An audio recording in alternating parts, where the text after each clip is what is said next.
Hello everyone, it's Shane Conto, your Wasteland reviewer, and I'm here to review Art and Life, the story of Jim Phillips.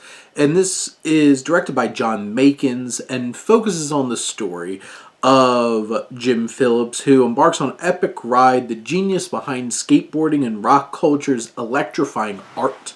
He has a very distinct style, very recognizable, like mouth and hand design. And this documentary is pretty straightforward from a technical standpoint and a storytelling standpoint. There's not going to be a whole lot going on in this film that is going to surprise you or anything like that. It moves well, it's not too heavy or anything like that. I think the elements that make this film stand out in any way is when they really leverage the art of Jim Phillips into the visuals of the film.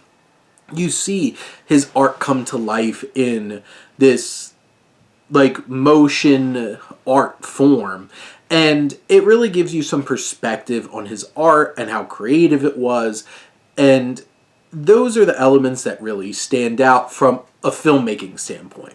There's some interesting visuals that shake things up every so often from this just being a very standard documentary going through his life. Also, how this film captures his influence on specific cultures and how this dives into them gives some depth and perspective on them and helps you really conceptualize what this was like.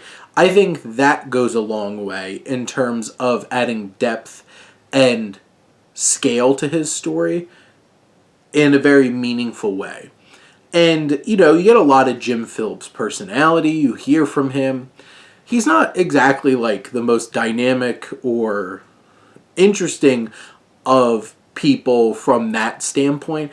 It all channels through his art. So when this film's focusing on his art, when it's focusing on the visuals of his art, when it's focusing on the influence he has had on different communities and really getting to see the depth and exploration of those communities, this documentary stands out. Overall, it's a really fine, well-made documentary. It's engaging, it's interesting for 90 minutes, and it'll keep your attention and teach you a little bit about this very creative person. But those are my thoughts on Art and Life, the story of Jim Phillips. Let me know what you think, and let's talk some movies. But thank you as always for tuning in and supporting your Wasteland reviewer.